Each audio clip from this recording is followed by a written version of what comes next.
That's one of the most satisfying sounds we can make in this life. It's like the embodiment of release, satisfaction, settling.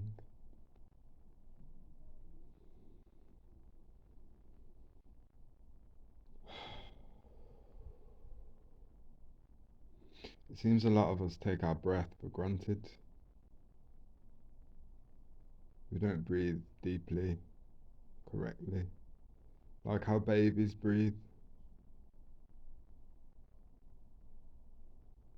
In through the nose and filling the stomach up and then pushing all of that air out.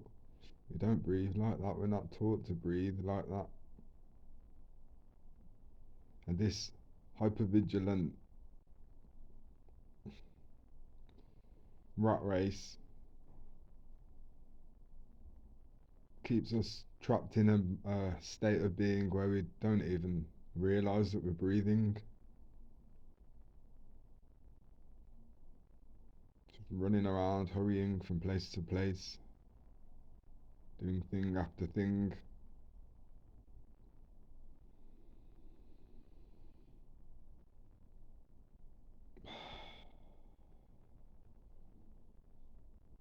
When we're in that space of being tuned into the process of breathing, being present with it, we become the breathing, we become the breath. And when we're the breath, we can't be the thoughts, which we're not, but we love to be the thoughts, or to think that we're the thoughts, to attach to the thoughts.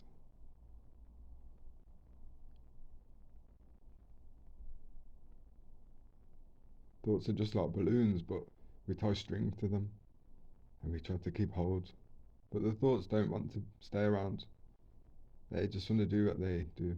They're just chemical process. They just want to come up and dissolve. It's us. It's not the thoughts or the mind. It's us that prevent that from happening.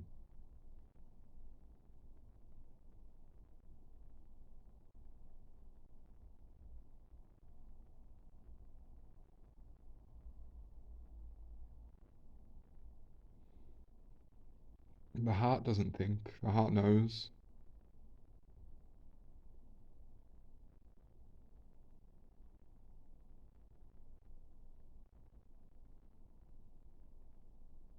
We get our heart and our head mixed up. We end up trying to think our feelings or feel our thoughts.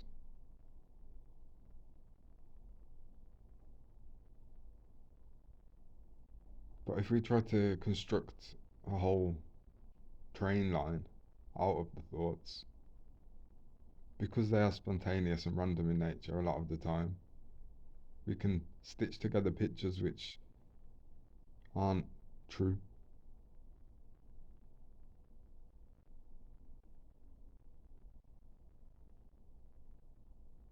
But then we become so defensive of our objective reasoning, subjective reasoning, that we cling on to the stories that have been stitched out of the fabricated ideas, thoughts, beliefs.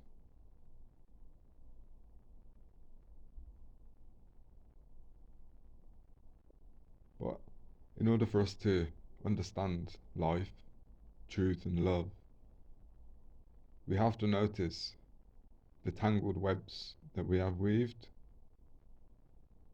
and we have to allow them to become undone in order to create a tapestry of real and trueness. Unlearn to relearn, decondition to recondition, forget to remember. All the truth that is there to be known in this life is already within us.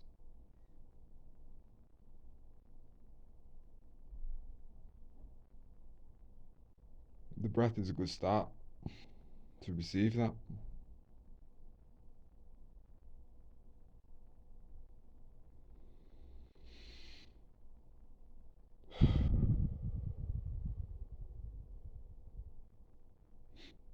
When we breathe properly through the nose, we're making a dent in the chains of these thought forms and the patterns, because we're taking something palpable and substantial, even if it is gas, basically, into the body, into the head. It's almost like you can imagine the breath going into the brain.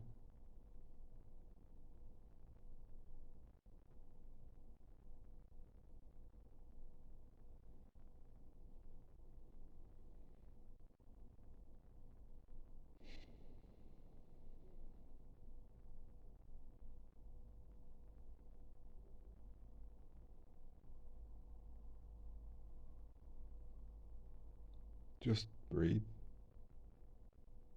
That's how we stay alive. Now imagine if the quality of life was relative to the quality of breath. Because staying alive isn't living. Staying alive is avoiding death.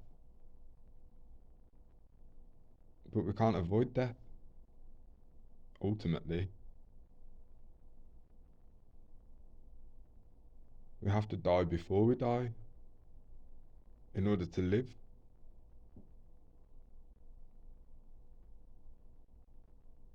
Don't try and escape death, because in doing so you avoid life. But we can be proactive in living better.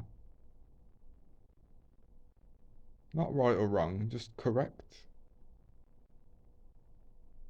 You know, there is a formula for correct living.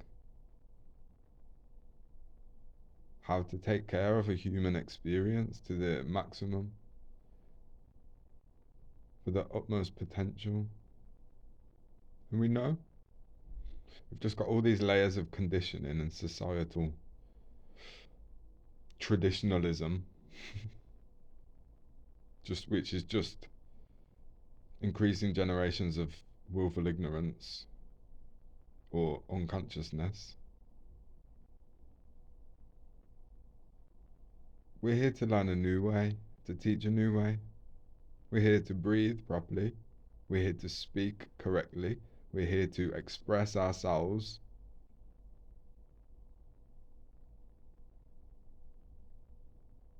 And we're here to love ferociously and fiercely. And what better way to show love than to take proper care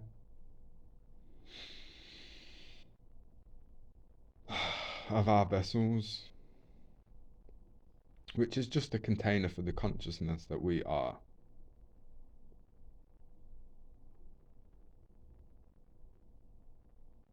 What we put into our bodies, what we put into our minds, our ears, it's all relative. It's all the same.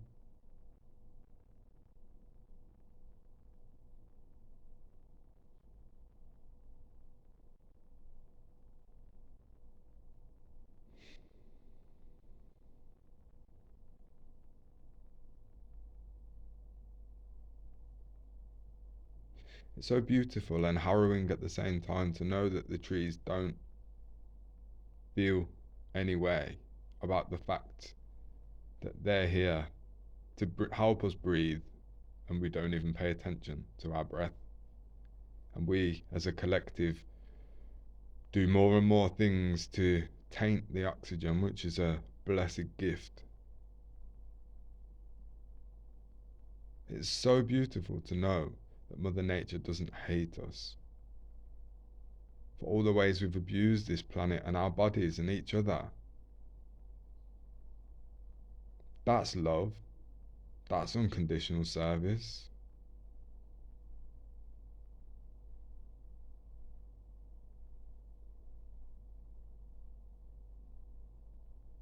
We chop the trees down, and what do they do in response? They could raise an army of woodland spirits, animals, summon all the African ancestral lion spirits, and we'd all be gone. But instead, nature just loves us. We are nature, so why don't we love us in that way?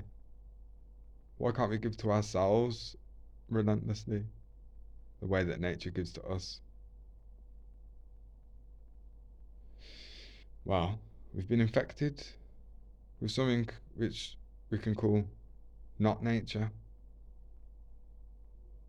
We're seeing this play out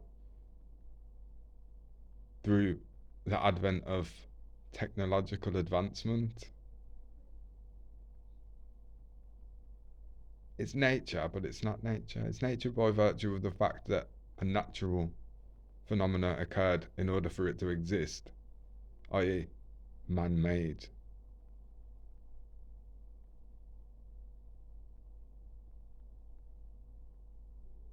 But it doesn't seem too much of a stretch to imagine a world where, at least in part, there are, for example, I don't know, a world where the best selling virtual reality game is called Going for a Walk in the Forest.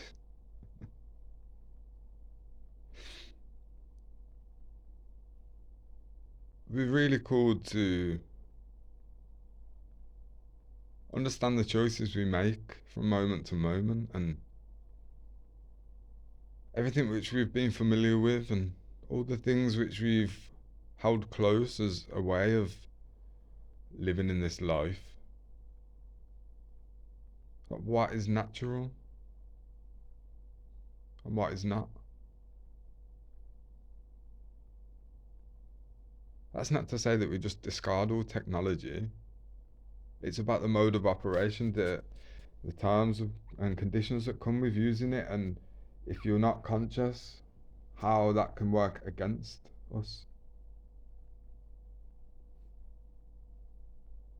But there's so much choice in this life, and there's so much superficial motivation to progress and have more things, that we really take a lot of things for granted, the simple things in life,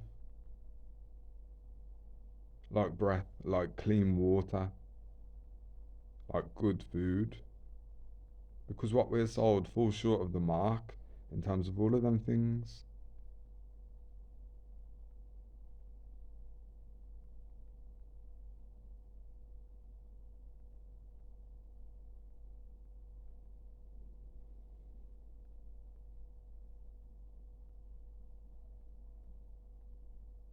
Like money.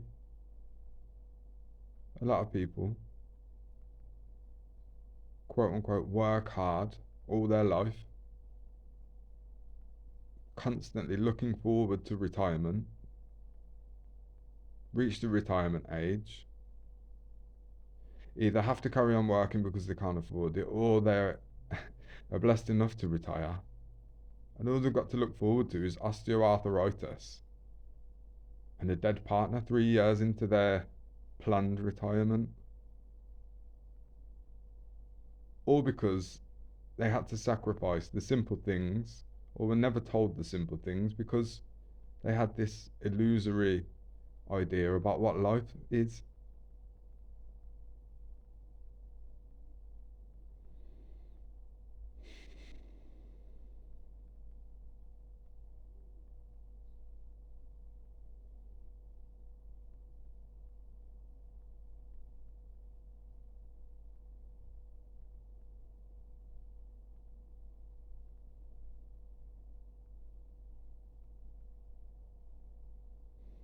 We're at the point now, and I think for the most part people can sense this. It's a clear crossroads, right? And we either choose God. I'm not gonna elaborate on my use of that word. We either choose God, godliness, goodness, correct living, or something else.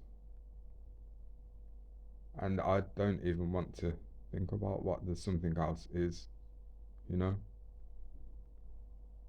I would never not want to be on God's team. Doesn't matter what's going on. But especially now, because godless people,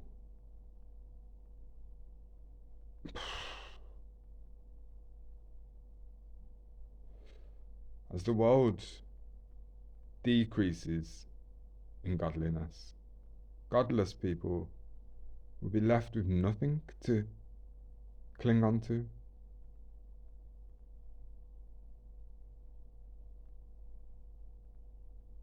That's a sobering thought. But it's enough to motivate you to wake up to feel grateful, truly grateful, to even be alive,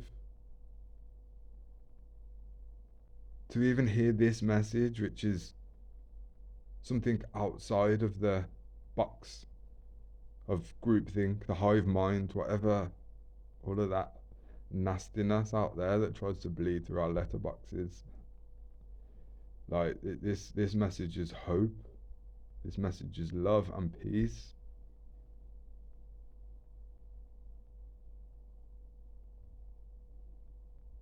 Things need to drastically change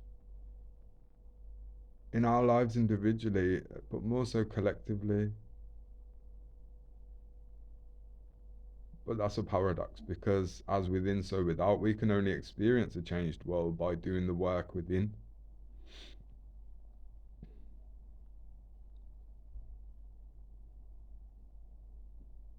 That's why the, the truth movement is such a comical name, because there's no movement within it, because they're not looking for the truth. They're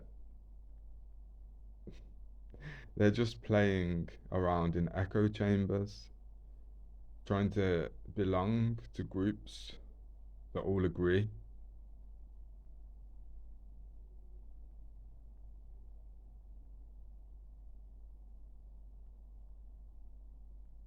There's only an us versus them. If you want to play that story,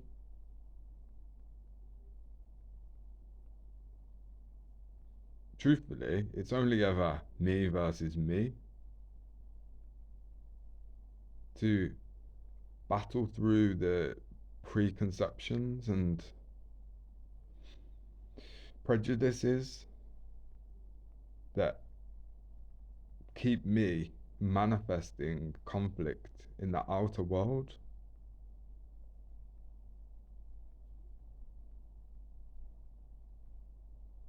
It takes two people to call it a conflict. Otherwise, it's just like a peaceful person and a not so peaceful person just having an experience.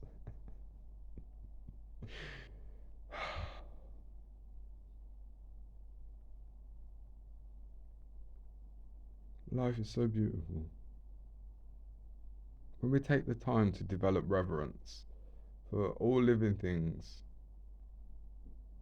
I mean, yeah, sure, it might appear harder to demonstrate and feel love for some characters in the story, but that's training, you know. It's not about loving Jesus, of course, that's easy. It's about loving Judas. The redemption that comes from the healing in accepting and forgiving betrayal is enough to completely eliminate the story from our recent memory in the context that we used to deliver it in.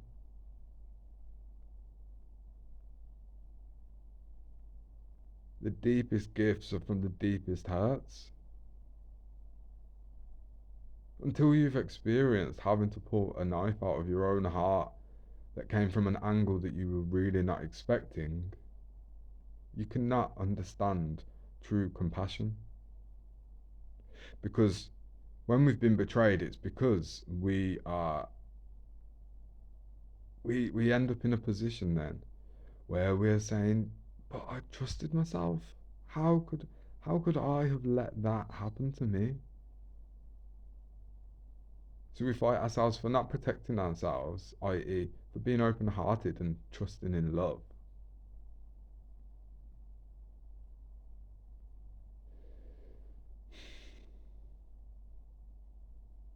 But that was just like to instigate the deepest initiation into self mastery.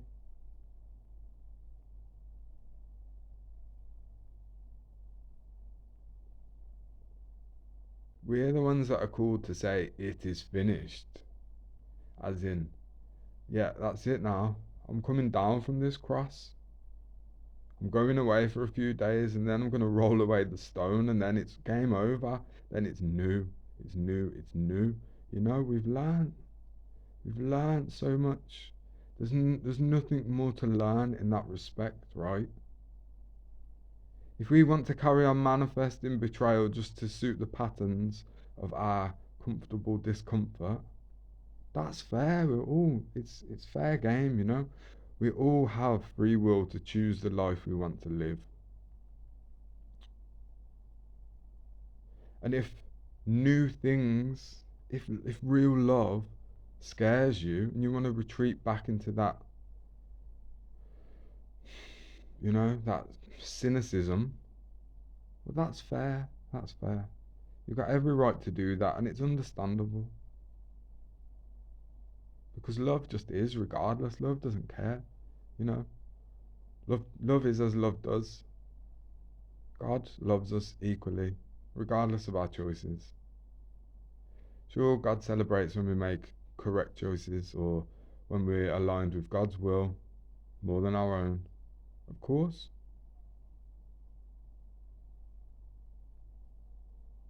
But God honors choice.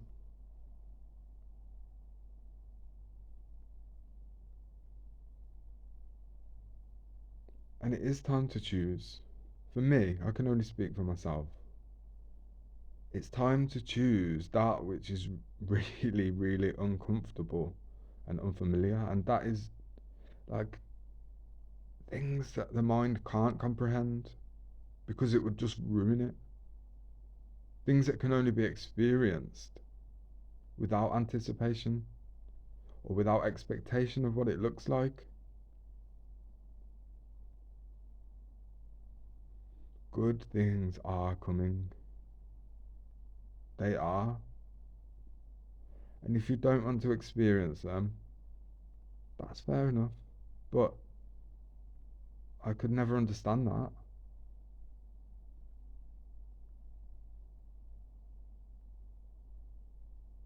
Life isn't painful. Love does not hurt us.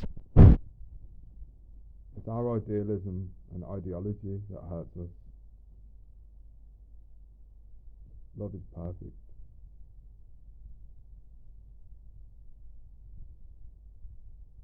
And perfect love casts out all fear.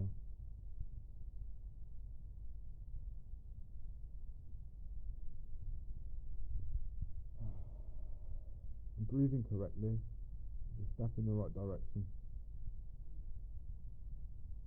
Peace, love, and wholeness to you and your family.